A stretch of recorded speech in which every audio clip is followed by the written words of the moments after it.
talking to people about what I love is not so scary. So here I go. I did want to update that I have a new working title for my research.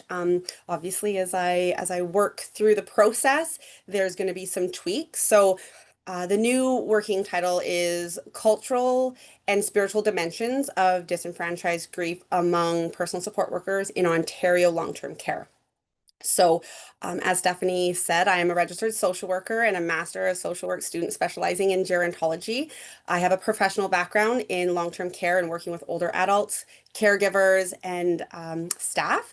I've witnessed firsthand the emotional toll that grief can take on healthcare workers, especially personal support workers. And as Stephanie had said, I do focus my practice with an anti-oppressive approach. So my research is really focused on many different cultural and spiritual dimensions of individuals. Today I'll be presenting the work that I've done so far under the supervision of Dr. Joanne Viss. This title reflects the refinements, as I said, as I move through the Research Ethic Board approval. I really want to emphasize the spiritual processing and how this revised version broadens the scope to equally value both cultural and spiritual influences and how grief is experienced, expressed, and supported or not supported in the workplace. So in today's presentation, I'll provide an overview of my study's background, some key terms, rationale, significance, the research question, literature review, highlights of some things that I found so far, the theoretical framework, methodology, and the anticipated implications of creating more grief-informed and culturally responsive organizations and how we can support that in long-term care. Ultimately, my research seeks to deepen the understanding of personal support workers' grief and their experiences and to inform policies and practices to promote emotional well-being, job satisfaction, and retention in Ontario's long-term care sector. So if you have any questions, please put them in the chat and we can circle back to those at the end. So let's talk about grief. That's going to be the fun thing for today. Grief is a natural human response. It involves an emotional, physical, and cognitive, social, and spiritual recognition of us adapting to life after a loss, but it doesn't always have to be a death. So grief for healthcare professionals can be very complicated. We can experience losses frequently. The residents or patients that we care for, our colleagues, and sometimes even our own parts of our sense of purpose can be impacted. Yet in many settings of our healthcare system, we are expected just to move on quickly. And that's where disenfranchised grief comes in. When our grief isn't acknowledged or supported by the organization, our society, or the healthcare system, that's what we need to fix. It's important to remember that grief isn't a disorder to fix. It needs to be supported. So it's the system that we need to work on. And every person's way of grieving is shaped by their culture, their spirituality, and their previous experiences. As we move through this presentation, I'll be exploring how personal support workers in long-term care experience their grief, how their cultural and spiritual beliefs shape the ways that they make meaning and cope after loss. Okay, so types of grief in healthcare settings. Grief isn't just something we experience once and we kind of just move on from. It's something that can accumulate over time. And I can speak from personal experience working in long-term care. Within the last 2 months, I've had 4 resident deaths. So it's quite impactful and drives me to work harder on this research. So there's a few different types of grief that we can experience. One of them being anticipatory grief. And this happens before a loss. So for example, a personal support worker senses that a resident is nearing death. They may already begin to grieve the upcoming loss, witnessing that resident decline over time and emotionally preparing, but they're still providing care each and every hour of their shift. Then we have accumulative grief. And this occurs when there are multiple losses over time without adequate time to recover. Often in long-term care, this could mean caring for several residents who pass away within weeks or months, all while continuing those daily routines. That kind of grief can quietly build up and become very exhausting. And then we have disenfranchised grief, which is central to this study. And it occurs when grief for healthcare workers isn't acknowledged, where there's no time for a debrief or a memorial, or it's very quick. And others might say something like, "Aren't you used to it now?" This kind of invisible grief can lead to burnout and emotional withdrawal. And of course, I want to mention moral and spiritual grief. And this happens when a death or workplace situation challenges a healthcare worker's core beliefs or values. So, for instance, a personal support worker might feel like the environment doesn't align with their sense of compassion, ethics, or spiritual worldview. In some long-term care homes, staff support residents' cultural practices, such as smudging, prayer, or even washing rituals. Yet the staff themselves aren't given the permission to practice their own cultural grief responses. So we have this disconnect. We need to recognize these types of grief remind us that healthcare workers are not immune to loss. They very much carry it with them, and they are repeatedly exposed to it. Supporting them requires not just resilience, but an understanding and organizational compassion.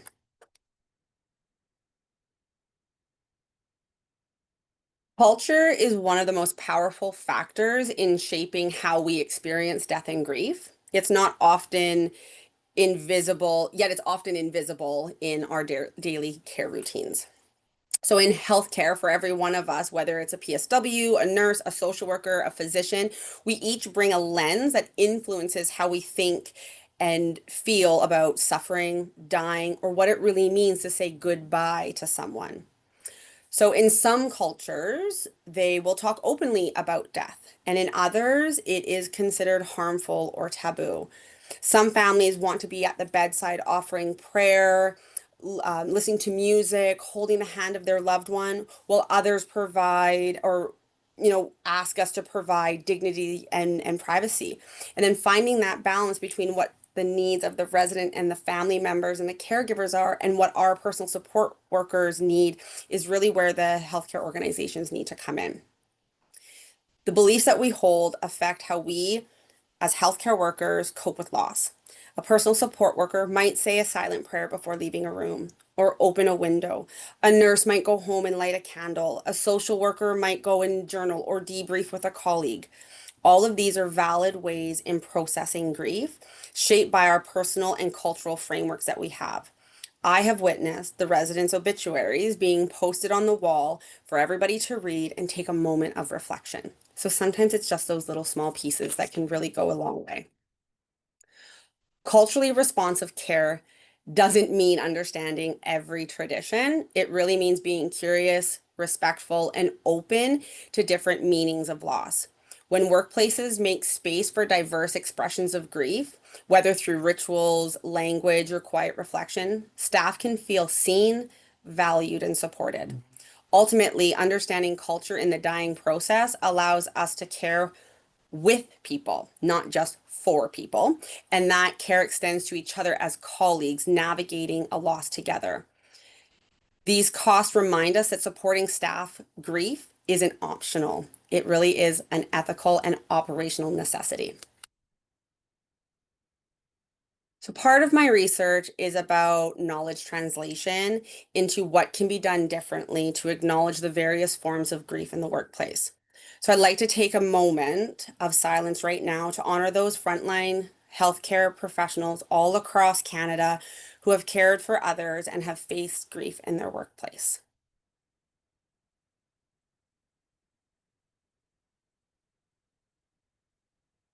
Thank you.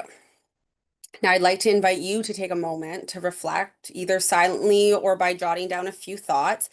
I would like you to think about a time that you supported someone through death or a significant loss. When you experienced the death of someone in your care as part of your professional role, or how your personal culture, spirituality, and belief systems connect to death and loss.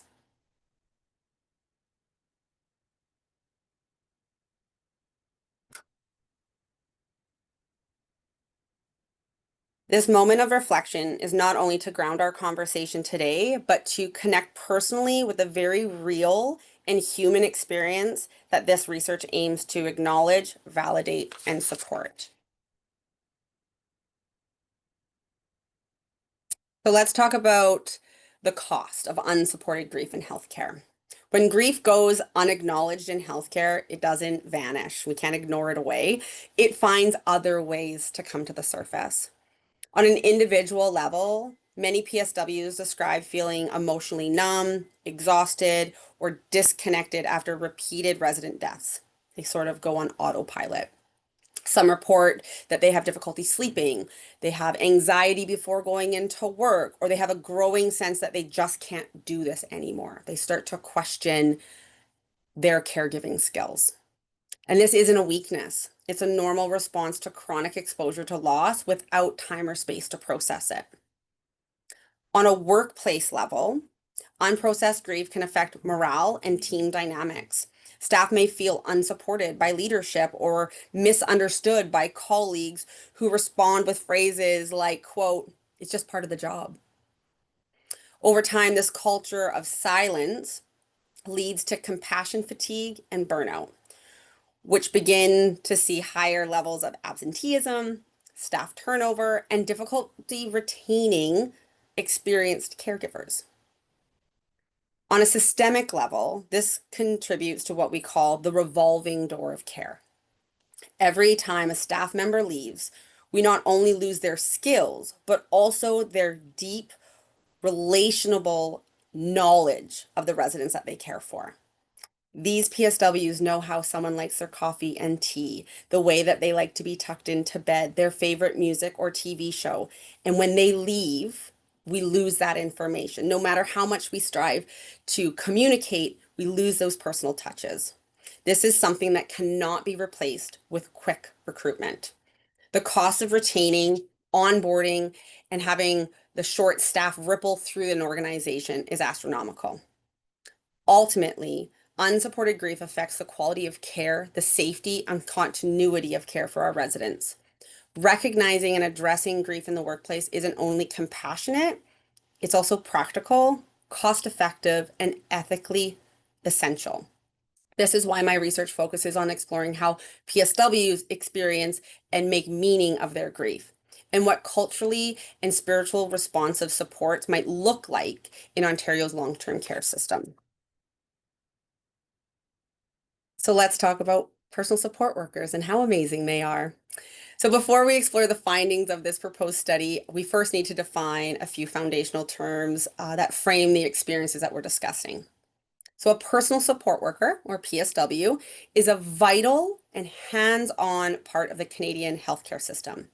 According to the Ontario Personal Support Workers Association and the Ontario Ministry of Health and Long-Term Care, PSWs provide essential care and support to individuals who are elderly, ill, or living with physical and mental disabilities.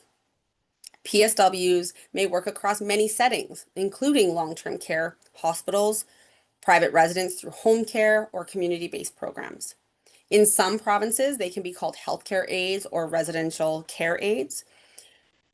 But no matter where they are and no matter what their job title is, they are responsible for both broad and deeply personal care. They assist with daily activities of living, bathing, grooming, dressing, and they help their clients with mobility, feeding, and toileting. They can often provide medication reminders, meal preparation, or light housekeeping if it's in the community. But beyond these physical tasks, PSWs offer something just as crucial: emotional presence. They listen, they comfort, and they build relationships that become the cornerstone of quality care.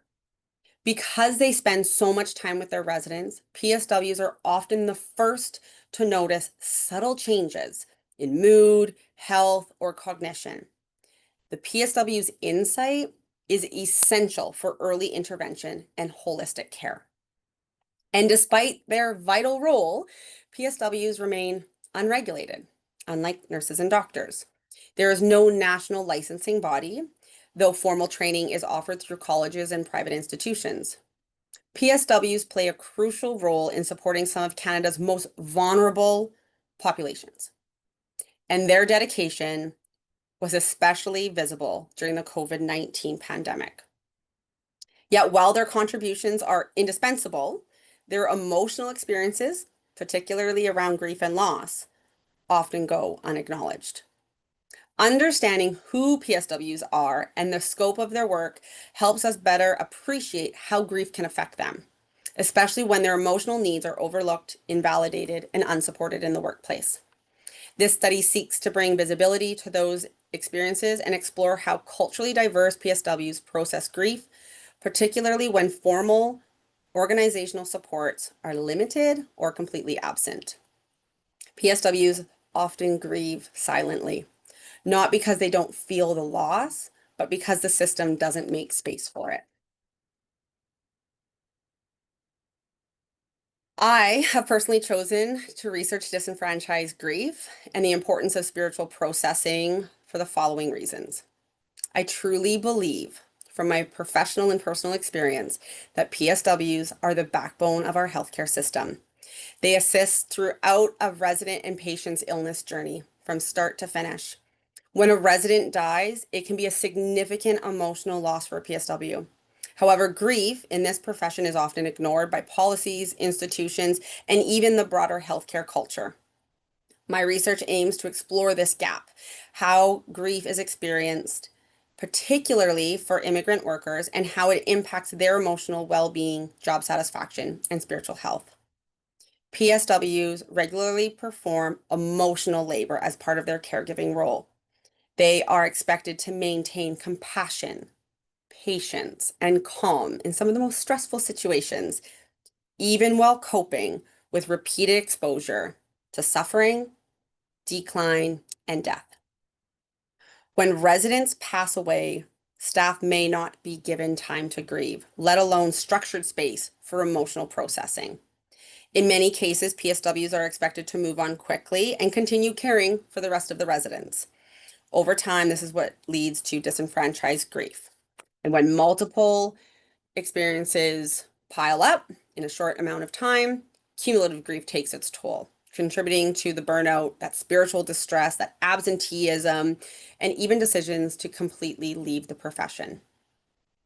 This issue becomes even more complex when we consider what culture and spiritual backgrounds of PSWs are. In Canada, PSWs are increasingly diverse, with many being immigrants from regions such as the Philippines, the Caribbean, Africa, South Asia, Eastern European, and the Middle East. And each of those cultural groups bring unique values and traditions when it comes to caregiving, death, and mourning. So, for example, Filipino caregivers may approach their role with a very deep sense of spiritual duty and family responsibility, where people from the Caribbean and Africa may draw on strong spiritual beliefs and community connections. South Asian and East Asian PSWs may navigate expectations around modesty, elder respect, and religious rituals. So we have to keep these all into account. And yet, in many long-term care settings, there's little space for spiritual processing and culturally sensitive grief practices following the death of a resident. This lack of recognition can lead to further isolation for immigrant workers who may already feel disconnected from the dominant workplace norms. We have an ethical responsibility to uphold values such as well-being, cultural humility, and advocacy. Understanding that grief experiences of PSWs, particularly in relation to their cultural and spiritual worldviews, is crucial in creating supportive, inclusive work environments. And that's why it's so important for everybody to understand. We must recognize that PSWs are often caring for clients who themselves are from a diverse cultural background. They could be Anglo-Canadian, Indigenous, Chinese, South Asian, Italian, Portuguese, Caribbean, and more. And navigating this diversity not only means that they have to have skills in cultural sensitivity and awareness, but it also demands that our healthcare organizations provide the training and policy support to honor both the PSWs and the residents that they care for. This study is rooted in the belief that grief in the workplace must be acknowledged, because it's here, especially in emotionally intensive roles like personal support work. By exploring the spiritual and cultural experiences of immigrant PSWs and other PSWs, this research hopes to contribute to a broad understanding of how to support frontline caregivers, not just physically, but also emotionally and spiritually. So my research question really brings it all together. How do personal support workers from diverse cultures and spiritual backgrounds in Ontario long-term care homes experience and make meaning of disenfranchised grief following the resident's death? And how do these experiences shape their emotional well-being, job satisfaction, and retention? So despite the emotional toll that this work has, there is no current policies in the Ontario's Fixing Long-Term Care Act of 2021 requiring long-term care homes to support staff who are grieving the loss of residents. This gap in organization and policy supports affects not just the individual's well-being, but also overall job satisfaction.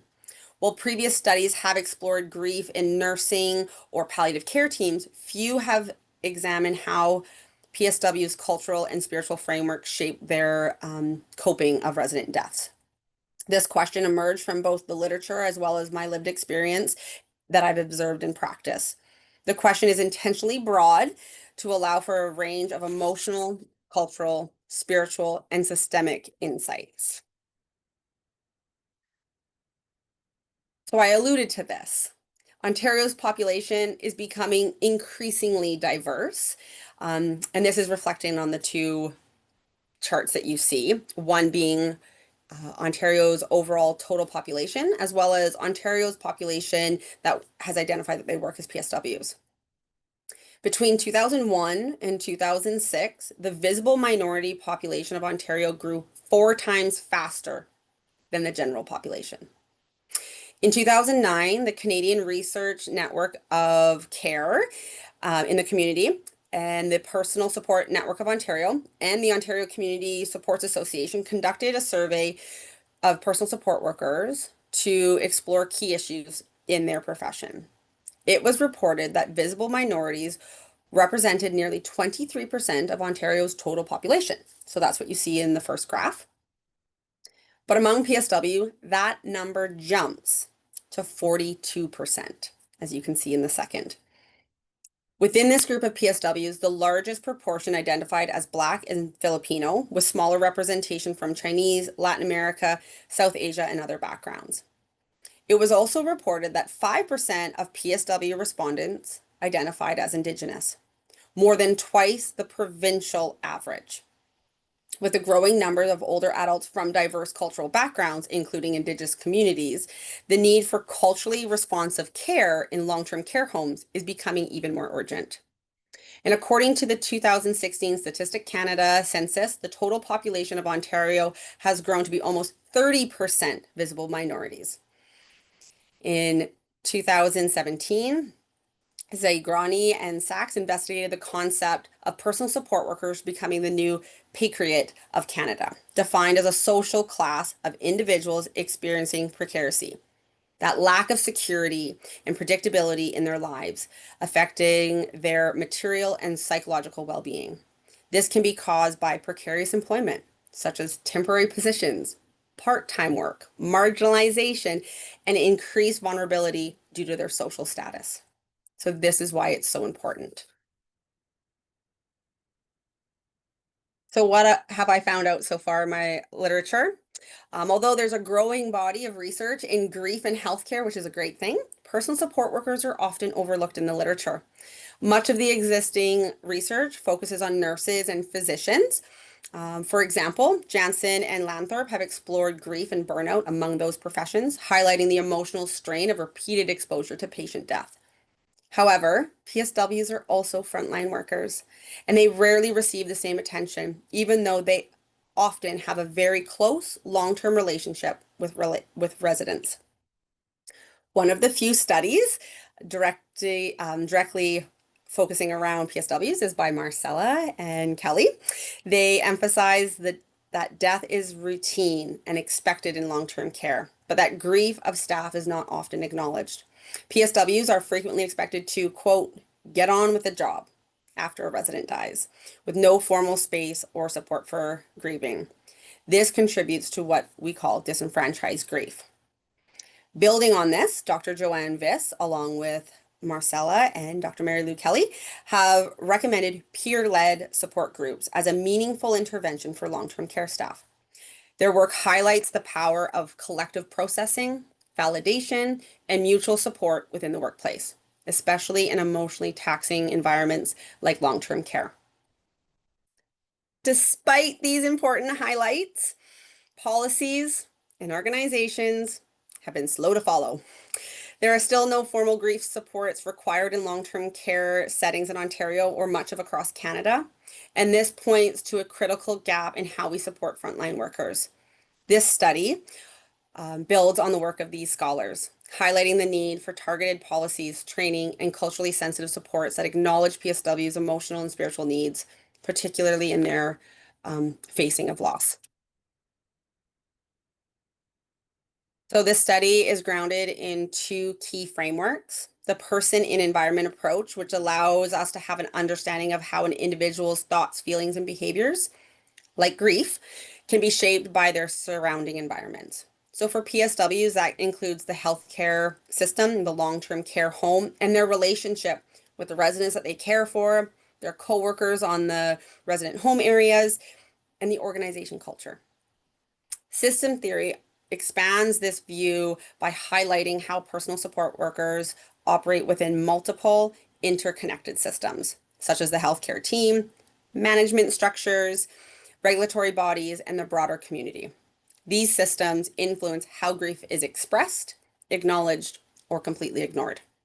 Together, these frameworks provide a lens to explore how workplace dynamics, power structures, and social norms shape PSW's grief experiences, and why systemic support is so crucial. This is a qualitative study that will be using semi-structured interviews to capture the unique lived experiences of personal support workers. Because grief is such a deeply emotional and personal topic, the qualitative approach is really ideal. It allows for the flexibility, sensitivity, and depth. The interviews will follow a person-centered and narrative approach, meaning that participants will be encouraged to share their stories in their own words. This storytelling format respects the emotional nature of grief and gives personal support workers a space to speak freely and authentically about their experiences. From an analytical standpoint, I'll be using reflective thematic analysis guided by inductive encoding.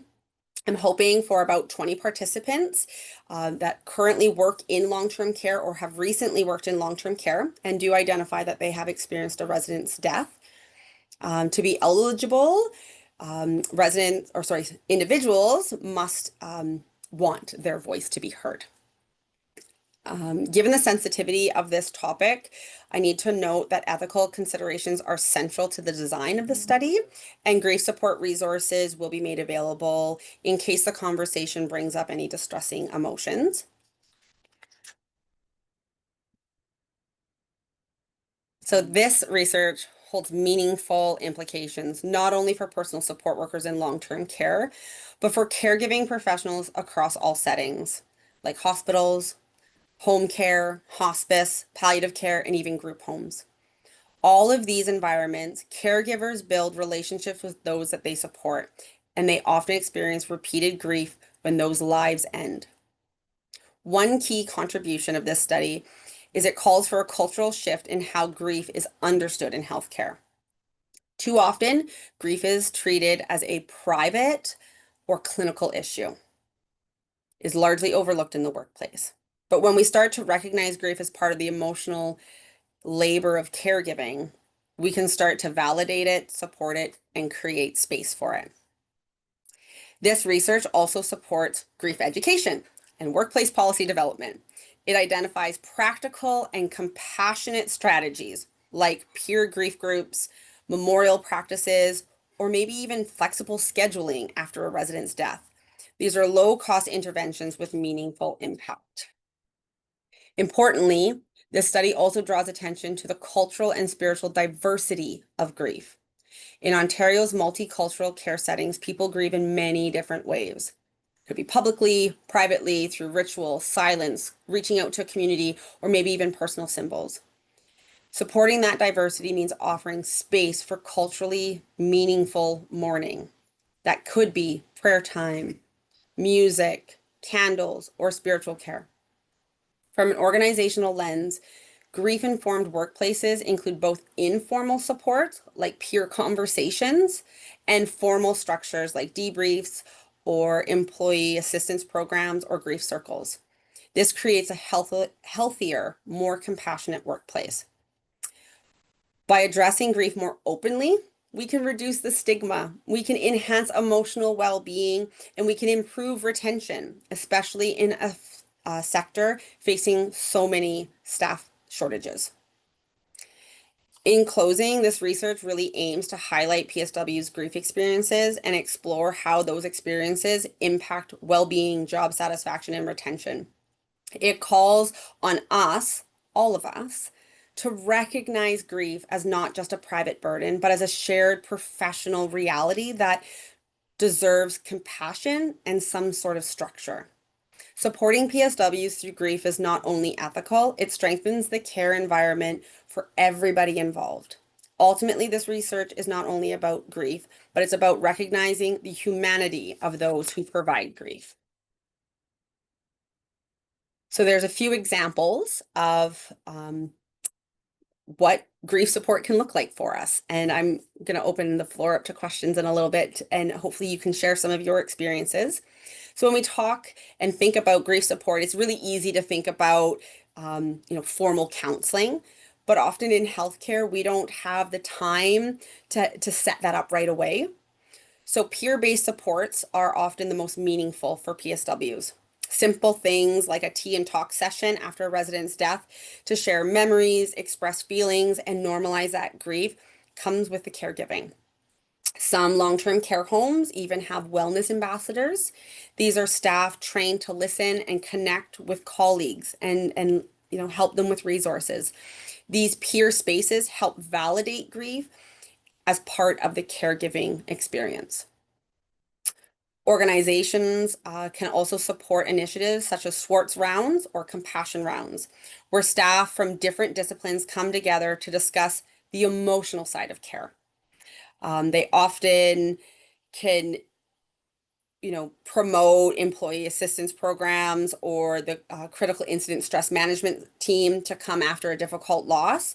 These programs demonstrate that leadership recognizes the grief as both an emotional and occupational reality. Rituals and reflection practices are equally important. Many homes have memorial walls, remembrance trees, or candle lighting ceremonies, moments that bring staff together with residents and families to honor those that have died. Quiet reflection rooms can provide staff a space to pause, breathe, and reset. And finally, education and training make a big difference. Education courses such as palliative care for frontline workers and the LEAP courses include modules on loss, coping, and emotional resilience. When staff understand grief as part of the compassionate care that they provide, the culture of the organization begins to shift. These examples remind us that grief support doesn't have to be complex or costly. It can be very intentional. Even small, consistent acts of acknowledgement can build a culture of compassion and retention within a long-term care home and team. So before we close, I invite you to think about one way your workplace acknowledges or could do better in acknowledging staff grief. And if you'd like to share those, Stephanie will have the chat open, or you can come off mic and share maybe what happens in your workplace.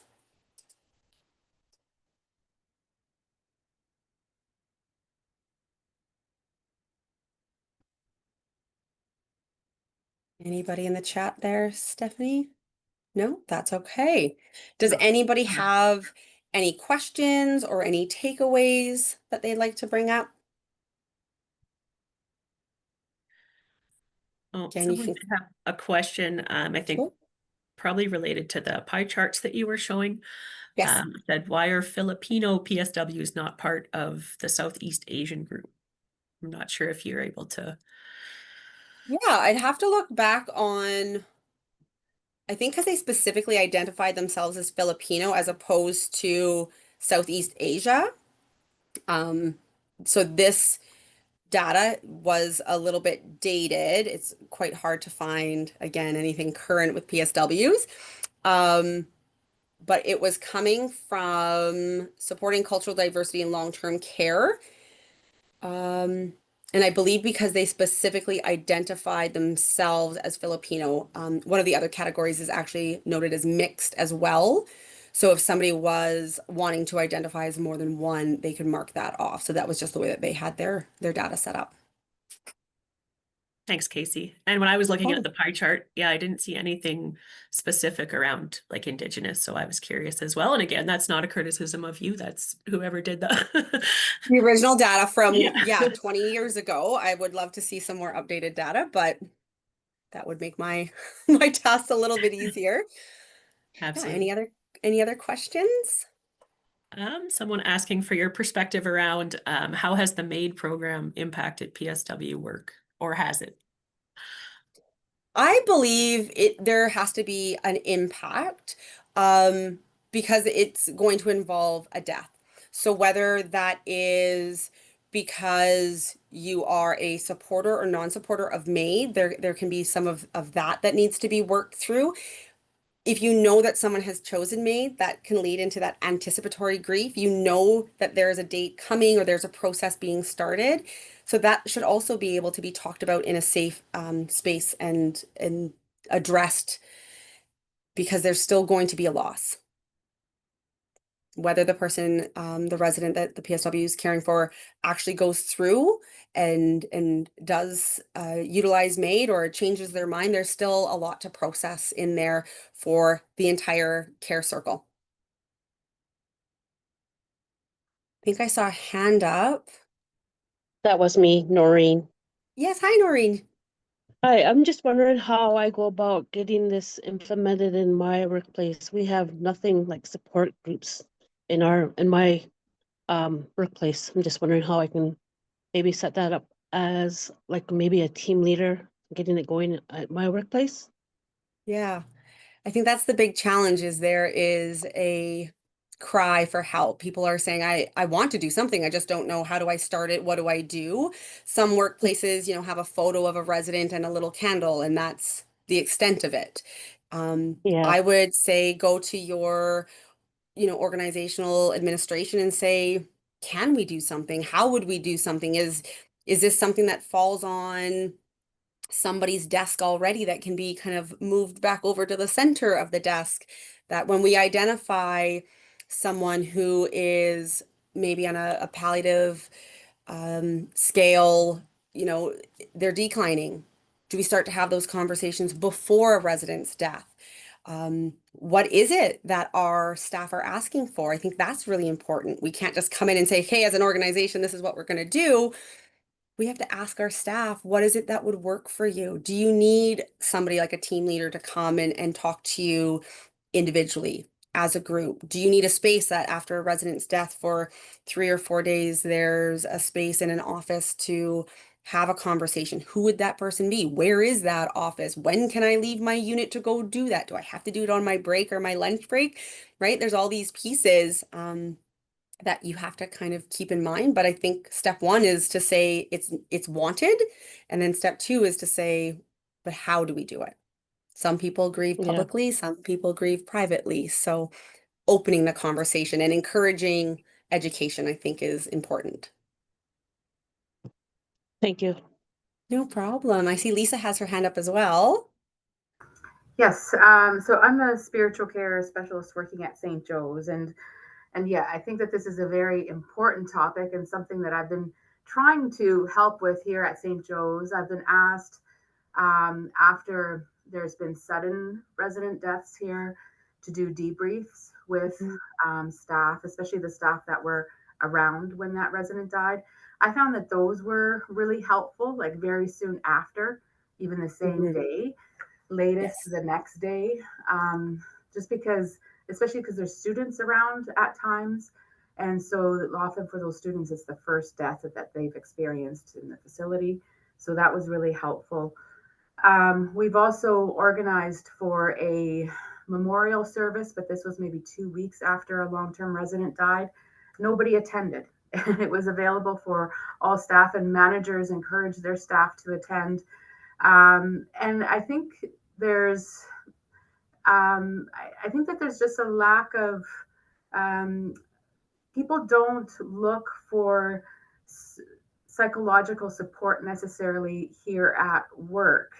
They they want to get through their workday and then go home and deal with any emotional stuff potentially maybe at home. I'm not sure, but here I find that people are very much just get on with the work, and there hasn't been as much uptake of psychological support for grief.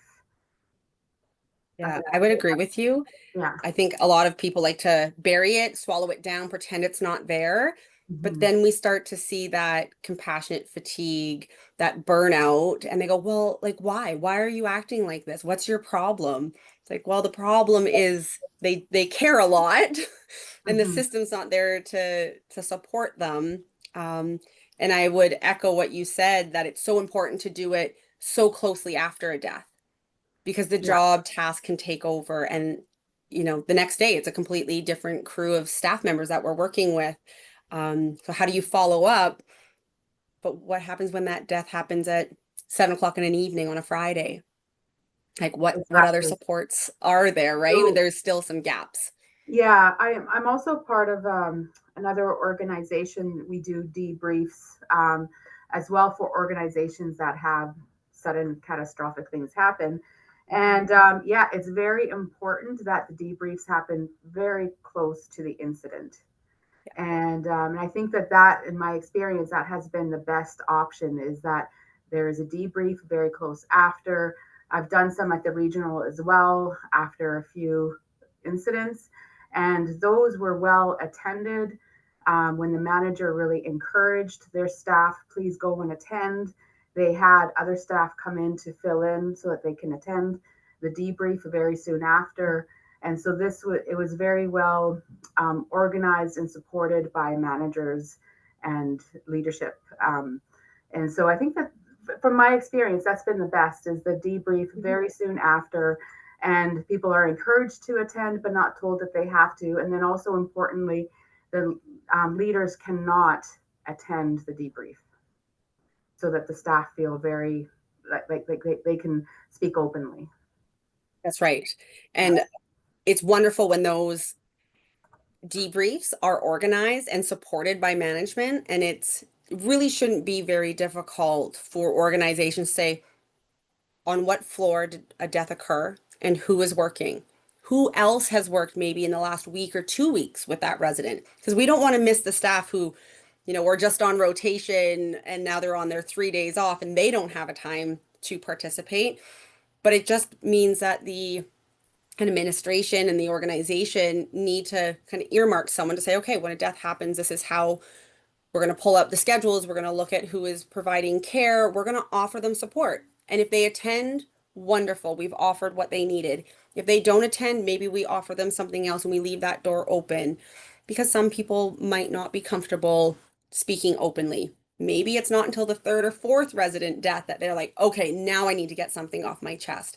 We can't just do a little bit and then be like, well, too bad, right? It really has to be an organizational commitment to recognizing that grief happens. And just because someone might not talk about it openly doesn't mean that they're not feeling the effects of it. So I really appreciate your insights, Lisa. One final one, actually, I just remembered too. So we have an Indigenous health team here at St. Joe's, and I attended one where I think there was another resident that died. They were Indigenous, and then there was a grief circle here that was organized. So a number of staff attended that. So it was with an Indigenous elder. And so in that time we did it that way. And I found it was well attended and people really appreciated that. Yeah. And sometimes just overcoming the staffing challenges of, well, if we're pulling somebody from the floor so they can attend, who's covering the shift, right? So maybe we have to do it 2 or 3 times so that we can get all of the staff at some point to participate or to know that they have the option to participate. But staffing needs to be involved and managers need to be involved, like you said, of saying, yes, this is what we're doing. We're offering it. We'll shoulder the burden and the barriers and we'll figure it out for you. Maybe you have to pull, another staff member from another floor for half an hour. Okay, let's figure it out. Let's figure out what the challenges are and what our personal support workers are really asking for in those moments to support them. I really appreciate that insight. Does anybody else have any comments or We're getting questions?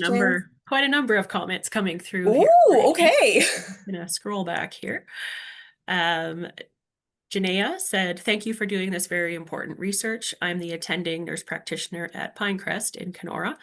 I do see staff, more specifically registered, I think, have uneasy feelings about end of life if they're the last one to administer PRN before death, or for PSWs if they're the ones that turned the resident for the last time, maybe.